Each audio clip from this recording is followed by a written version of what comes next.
Ninde mwami wa hip hop mu Rwanda? Ese ninde wazanye hip hop mu Rwanda? Ni ibibazo buri muhanzi ndetse na buri mufana ufaniye injyana ya hip hop by'umwihariko yibaza ahantu hose yaba aherereye. Gusa hari iby'amateka twereka. Si rimwe si kabiri hagiye havugwa intambara y'amagambo hagati y'abahanzi bakora injyana ya hip hop mu Rwanda, aho bamwe baba bivuga ibigwi biyimika kuba ari bo bami b'injyana mu gihugu. Abakurikiranira hafi umuziki nabo hari ibyo bashobora kuvuga, ariko rimwe na rimwe bagashyiramo ubufana, bigatuma habaho kwigomeka kw'abafana ndetse no kwigomeka kw'abahanzi. Buri wese akumva ko ari ufana urenze n'umuhanzi akumva yuko ari urenze. Ariko kandi reka twongere twibaze tuti, ninde muraperi uhiga abandi mu Rwanda? Hari iby'amateka twereka. Amateka y'injyana ya hip hop mu Rwanda saya kera cyane ugereranije n'izindi njyana. Reka mbivugeho. Amateka y'injyana ya hip hop yatangiye muri iki gihugu cy'u Rwanda mu 1999 no mu mwaka wa 2000 nibwo iyi rap yakomeje kumvikana cyane, ndetse n'abanyarwanda bakamenya ko hari indi njyana cyashya yinjiye mu gihugu. Mu kugaruka kuri iki kibazo turibanda cyane ku bantu bagiye bagaragaraho kwigamba cyangwa bakagarukwaho cyane mu mpaka zivuga ko ntawe ubarusha mu njyana ya hip hop ari bo bambere. Ibi reka tubihere kuri MC Mahonibon. Uyu ni ikimenyetso cy'ivuka cyangwa kwigagaza kw'injyana ya rap mu Rwanda. MC Mahonibon yatangiye gushyira hanze ibihangano bye mu 1997, ariko mu 1999 nibwo yasohoye indirimbo ye ya mbere yise Malaria ni indwara y'icyorezo kandi yica. Iyi ni indirimbo yakoreshejwe na Minisiteri y'Ubuzima muri gahunda yo kurwanya malaria mu gihugu cy'u Rwanda mu mwaka w'2000. Gusa kandi indirimbo zatumye arushaho kumvikana no kumenyekana cyane mu Rwanda ni izirimo Dusenge, Kubaka izina, Twitabira imirimo ndetse n'izindi. Gusa kandi izo ndirimbo akaba yarahise azishyira hanze n'izindi 8 zari kuri album yise Ubutumwa, zatumye yamamara cyane mu Rwanda. Mu mwaka w'2009 uyu muhanzi yaje kwerekeza i Burayi mu gihugu cy'Ubuholandi, ari naho aba kugeza ubu. Gusa kandi mbere yo kugenda yasaga n'uwagabanyije umuvuduko mu buhanzi bwe. Iyo MC Mahonibon aba akiri mu gihugu agifite umuvuduko yari afite mbere agitangira hip hop, abigamba kuba bami b'injyana bari kuba bafite akazi gakomeye ko kwerekana icyo barusha uyu mugabo ukiri mu mitwe ya bamwe mu gihugu. Uretse ko aherutse no gutangaza ko yenda kongera kwigaragaza mu ruhando rwa hip hop mu Rwanda, ndavuga gukora umuziki mushya. Ibi twabikomereza kuri Riderman, nawe n'umwe mu batavugirwamo. We yagize ati, ninjye ubarusha n'ikimenyimenyi nabatanze mu kibuga. Ni amagambo Riderman yagiye agaragaza mu ndirimbo nyinshi ziwe ndetse no mu itangazamakuru iyo abajijwe umuhanzi wa mbere yivuga ku giti cye akanerekana ko ariwe batanze abandi bose mu kibuga biyita abami. Aya ni amagambo asubizwa na Riderman iyo abajijwe uwabona arusha cyangwa se uwabona wa mbere mu njyana ya rap mu gihugu cyacu cy'u Rwanda. Ese Riderman ni muntu ki? Yaje ryari mu muziki w'u Rwanda? Uyu mugabo yatangiye kuririmba nyuma y'umwaka wa 2005, kuko mu kwezi kwa Gicurasi 2006 nibwo yinjiye mu itsinda rya UTP Soldiers ryari rigizwe n'inshuti ze zarizo Neg-G, The General na MIM. Aba yakuranye nabo indirimbo 8 maze asohora indirimbo ye ku giti cye hari mu mwaka wa 2007 yayise Turi muri Party. Gusa ntiyatinze muri iyi groupe kuko yaje kuyivamo maze atangira gukora injyana ya rap ku giti cye. Amaze kuva muri UTP Soldiers yaje gukora indirimbo zakunzwe cyane nk'indirimbo Inkuba, maze asohora album ye ya mbere yari igizwe n'indirimbo 16 zarimo Rutenderi, Uwo mukobwa n'izindi. Rutenderi yasohotse tariki ya 29 Ugushyingo 2008, aho abanyarwanda benshi baje kumushyigikira, maze amaradiyo nka Salusi atangaza ko ariwe wari washoboye kwinjiza abantu benshi mu bahanzi bose berekanye album ze zabo ku mugaragaro mu mwaka wa 2008. Iyi album yariho indirimbo zakunzwe nka Za mu bandi, Turi muri Party, Inkuba ndetse n'izindi.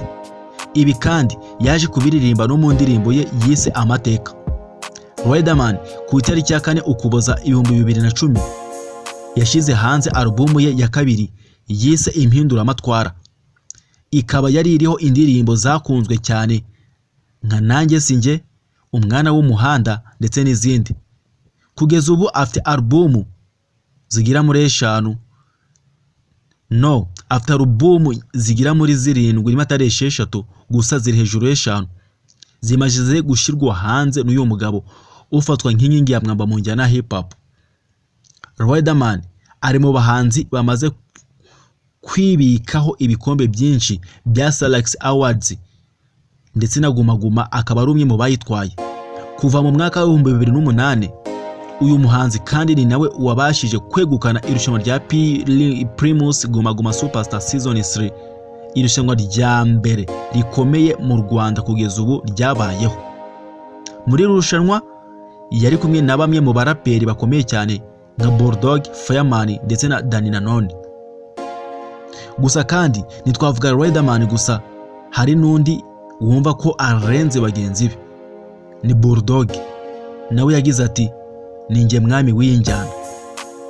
Si rimwe si kabiri umuraperi yumvikanye aterana amagambo na bagenzi be washimangira ko ariwe mwami w'injyana ya hip hop, yaba mu bo babana muri Tough Gangs cyangwa se abandi bo ku ruhande.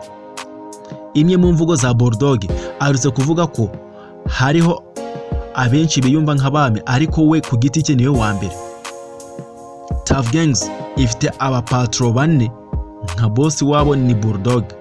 Cyakora mu kujya impaka ku bigwi n'ububasha bwa buri wese muri iyi njyana, umwe mu baraperi yaje kubaza ngo ese Bulldog ufite album zingahe ngo ubone kwiyita umwami w'injyana? Buda na album arashyira hanze ku giti cye, gusa afite indirimbo nyinshi harimo izikunzwe cyane. Iya mbere yamenyekanye ni yitwa Umunsi w'Imperuka, yasohoye mu mwaka wa 2008 ari kumwe yayikoze wenyine, ubundi anakora remix ari kumwe na Tough Gang. Icyo gihe yaje nanone akora Imfubyi z'u Rwanda ari kumwe na The Ben. Gusa nanone Jay Polly nawe atarapfa yagize ati nanjye ndi umwami, arongera ati Tough Gang ni danger. Jay iyo yabazwaga niba abona ko arusha abandi, ikintu yavugaga cya mbere ni ukuvuga ati Tough Gang nka groupe twebwe turarenze, nitwe bami b'injyana. Ntabwo akunze kuyishyira hejuru, ahubwo we yagaragazaga ko itsinda ryabo ritoroshye ndetse rikwiye no kuba ryahabwa uwo mwanya wa mbere mu Rwanda. Ese ubundi Jay Polly umuziho iki mu muziki?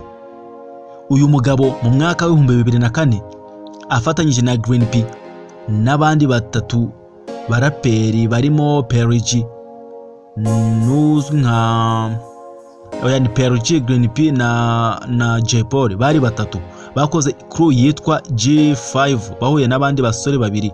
Icyo gihe batangira kwandika indirimbo ndetse mu gihe gito bari bageze muri studio ya TFP kwa BZB, aho bakoreye indirimbo yabo ya mbere bayita Nakupenda. Iyi ni indirimbo yabaye kimenya bose mu mujyi wa Kigali, yakozwe mu ndimi zirimo nk'igiswahili zivanze n'ikinyarwanda, ikaba yari iri mu njyana ya R&B. Muri uyu mwaka mu kwezi kwa gatandatu bakoze indi ndirimbo bayita Ngwino, aho Green P yaririmbanaga na Jay Polly akora ahari rap gusa. Iyi ndirimbo ikaba yarakozwe na Lamakweli. Iki gihe muri G5 haririmbagamo abantu babiri gusa, aribo Jay Polly na Green P. Tukiri muri uyu mwaka wa 2004 Jay Polly yakoze byinshi mu muziki kuko yarimo awinjiramo neza cyane. Nyuma y'amezi atarenze 2 icyo gihe hari mu kwezi kwa munani nibwo basohoye indirimbo ya mbere yose ari rap, aho we na Green P na PLG bafatanyije. Iyi ndirimbo yitwa Hip Hop Game. Jay Polly yaje kumara igihe adasohora indirimbo, icyo gihe G5 ibirahagaze. Hagati aho yarimo ashakisha studio yo gukoreramo, anagerageza kwandika indirimbo atibagiwe n'akazi nyamukuru k'amasomo. Ari kumwe na Green P baje guhura na producer Lick. Uyu Lick yakoreraga muri ONB ku Kicukiro. Nyuma y'iminsi mike abahuza na Bulldog, aho bahereye bashinga itsinda rya Tuff Gangs. Muri icyo gihe Jay Polly ahakoreye indirimbo yitwa Money, Green P akorana na The Ben indirimbo yitwa Nyumvira, no Bulldog akora Abirabura. Kubera ikibazo cy'ijwi ritabaga ari ryiza mu ndirimbo zakorwaga muri ONB, bahisemo ko zidasohoka. Nyuma zijya gukorerwa muri studio ya F2K na Sound of Hope. Imwe mu ndirimbo bakoze nka crew ni Freestyle. Icyo gihe bari bane, harimo na Twizibo. Aho Lick agere muri F2K nibwo batangiye gukora indirimbo nyinshi zamenyekanye cyane nka Kwicuma, Sigaho, Umenye ko, Tageti ku mutwe ndetse n'izindi. Iki gihe bari bamaze kumenyekana ndetse banamenyana na Paxson, aho Touch Gangs no Tuff Gangs baje kwiyunga noneho bagakora itsinda ry'akataraboneka. Bakaba bari basigaye ari batatu kuko Twizibo yari yaramaze kujya kwiga mu Buhinde. Ni nako kandi P-Fla wari umaze igihe kitari kinini ageze mu Rwanda. Ntibyatinze aba yinjiye muri Tuff Gangs kuko yakoraga style isa n'iyabo. Indirimbo ya Presentation nk'umwe mu bagize crew ni Umunsi w'Imperuka remix bakoranye na Bulldog, noneho Bulldog kemera kuyisubiramo ari kumwe n'abagenzi be.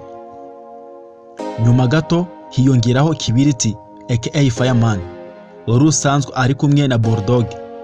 Mu bikorwa bye bya muzika, Jay Polly nubwo yagiye agira indirimbo zikunzwe cyane akanagira abafana benshi, nta bihembo bya muzika byinshi byigeze bitangwa mu Rwanda yigeze atwara usibye Primus Guma Guma. Kugeza ubu Jay Polly afite album zigira muri enye yamuritse mbere yuko yitaba Imana. Muri izo album hari izindi Rest in Peace kuri Jay. Gusa kandi P-Fla nawe avugaho ubuhanga mu kurapa, ariko umusaruro we ukaba nkene. We uretse kwita umwami w'injyana, we yiyita Imana y'injyana. Mu ndirimbo Revolution yahuriyemo na Paxson n'abandi baraperi, P-Fla yagize ati sindi umwami w'injyana, ahubwo ni njye Mana y'injyana, kuva Big na Paka bakwitaba iyabaremye. Ahanini bitewe n'imyitwarire ye, umusaruro w'ubuhanzi bwa P-Fla wagiye uba muke, nubwo hari abavuga ko afite ubuhanga budasanzwe bwihariye muri rap. Uyu muhanzi uba ari muri bamwe bahagaze batagikura cyane nk'uko byari byitezwe ku bahanzi bakora injyana ya hip hop. Gusa kandi Diplomate nawe yagarutse mu mitwe y'Abanyarwanda, kandi nawe yivuga ibigwi bitangaje yemeza ko ntawe umurusha mu njyana ya hip hop. Nta magambo afite ubukana mu ndirimbo ze, harimo nka za Diplomacy. Diplomate ni umwe mu baraperi badutse mu myaka za 2007, agatwa akundwa cyane abakunda ibintu bya politiki. Uyu muhanzi yabashije no gukora mu biganza bya nyakubahwa Perezida wa Repubulika kubera ubuhanzi bwe bwiza kandi bwakundwaga na buri umwe bitewe n'indirimbo z'amateka yandikaga, cyane izirimo politiki. Yaje gusa n'uburiwe irengero ubwo kwerekeza muri Kenya. Diplomate mu minsi yashize nibwo yongeye kwigaragaza, aza aririmba indirimbo zifite ubukana, yivuga ibigwi. Abakurikiranira hafi umuziki nibo batubwira urugwego twamushiraho niba yaba mu bayoboye injyana ya hip hop. Gusa kandi nitwarenze inkoye Green P nawe n'umwe mu Tuff Gangs. Tuff Gangs ihuriro ribarizwamo abahanzi barimo nka Jay Polly, Bulldog, Green P na P-Fla ryakabaye rikunzwe kurushaho, rinafite ibikorwa byinshi, ariko kuko abaribarizwamo bashyira imbere ubuhanzi ku giti cyabo, benshi bavuga ko ari itsinda ku izina gusa. Ibi kandi yagiye abiganiraho n'abandi bantu, ingaruka aho yagiye yangirwa gushyirwa ku rutonde rw'abahatanira ibihembo nka za Salax Award. Ibi byatumye abantu nka Fireman na Green P bakunze kugendera munsi ya Tuff Gang cyane, basa nkaho batazwi iherezo ryabo muri ibi bihembo. Icyakora Fireman muri iyo minsi yabaye nk'ukanguka ndetse anagira amahirwe yo kujya muri Primus Guma Guma Superstar. Icyo twavuga kuri ibi bintu